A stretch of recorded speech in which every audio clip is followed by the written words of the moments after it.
কেবল অভিনয় কিংবা নির্মাণে সীমাবদ্ধ ছিলেন না এটিএম শামসুজ্জামান। তার পরিচয়ের বিরাট জায়গা দখল করে আছে লেখালেখি। শতাধিক সিনেমার কাহিনী ও চিত্রনাট্য লিখেছিলেন তিনি। এর মধ্যে রয়েছে বহু নন্দিত ও সফল সিনেমা। অভিনয়ের আকাশে ধ্রুবতারার মতো উজ্জ্বল এই কিংবদন্তি চলে গেছেন গত বছরের 20 ফেব্রুয়ারি। দেখতে দেখতে আজ 1 বছর হয়ে গেল। বিশেষ দিনটিতে তাই এটিএম সবার মনে উকি দিচ্ছেন তার চিরচেনা হাসিমাখা মুখেই। কতটা পথ পেরোলে তবে পথিক বলা যায়? শিল্প জগতের কোনো ব্যক্তিকে সব্যসাচী বলার জন্য কতখানি বৈচিত্র্যময় হতে হয়, কতটা বিস্তৃত পরিসরে নিজেকে মেলে ধরতে হয়, এর নির্দিষ্ট মাপকাঠি হয়তো নেই। কিন্তু যিনি টিভি পর্দায় ফুটিয়েছেন হাসির ফোয়ারা, সিনেমায় দেখিয়েছেন হিংস্রতার অনন্য রূপ, আবার নির্মাণেও দেখিয়েছেন আলাদা নৈপুণ্য, তাকে তো সব্যসাচী বলাই যায়। শিল্প সংস্কৃতির প্রায় সব শাখাতেই উজ্জ্বল দ্যুতি ছড়ানো সেই মানুষটির নাম আবু তাহের মোহাম্মদ শামসুজ্জামান। না, এ নামে অবশ্য খুব কম মানুষই তাকে চেনেন। তিনি পরিচিত, জনপ্রিয় এটিএম শামসুজ্জামান নামে। বিজ্ঞাপন, কেবল অভিনয় কিংবা নির্মাণে সীমাবদ্ধ ছিলেন না এটিএম শামসুজ্জামান। তার পরিচয়ের বিরাট জায়গা দখল করে আছে লেখালেখি। শতাধিক সিনেমার কাহিনী ও চিত্রনাট্য লিখেছিলেন তিনি। এর মধ্যে রয়েছে বহু নন্দিত ও সফল সিনেমা। অভিনয়ের আকাশে ধ্রুবতারার মতো উজ্জ্বল এই কিংবদন্তি চলে গেছেন গত বছরের 20 ফেব্রুয়ারি। দেখতে দেখতে আজ 1 বছর হয়ে গেল। বিশেষ দিনটিতে তাই এটিএম সবার মনে উকি দিচ্ছেন তার চিরচেনা হাসিমাখা মুখেই। বিজ্ঞাপন, দীর্ঘ 5 দশকের বেশি সময় ধরে অভিনয়ে মিশে থাকা এটিএম শামসুজ্জামানের জন্ম 1941 সালের 10 সেপ্টেম্বর নোয়াখালীতে। উচ্চশিক্ষা গ্রহণ করেছিলেন জগন্নাথ কলেজে।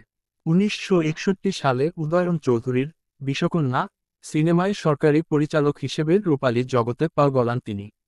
নয়া জিন্দেগানি নামের একটি সিনেমার মাধ্যমে অভিনয় শুরু করেন এটিএম শামসুজ্জামান। তবে সিনেমাটি মুক্তি পায়নি। তাকে প্রথম পর্দায় দেখা যায় 1968 সালে নারায়ণ ঘোষমিতা পরিচালিত এতটুকু আশা সিনেমায়। তবে চরিত্রটি ছিল একজন খবরের কাগজ বিক্রেতার। সিনেমার পর্দায় এটিএম শামসুজ্জামান বিখ্যাত হয়ে আছেন খলনায়ক হিসেবে। এই রূপে তার আবির্ভাব হয়েছিল 1976 সালে আমজাদ হোসেনের নয়নমণি সিনেমার মাধ্যমে। এরপরের ইতিহাসটা সিনেমাপ্রেমী সবার কম বেশি জানা। অভিনেতা হিসেবে প্রায় সবকিছুই অর্জন করেছিলেন এটিএম শামসুজ্জামান। কিন্তু তারকা খ্যাতি তার সুন্দর শিশু মনটিকে কখনোই কঠিন করেনি। তিনি সর্বদা হাসিখুশি উদার মানসিকতার ছিলেন। এর প্রসঙ্গে একটি ঘটনা সামনে চলে আসে।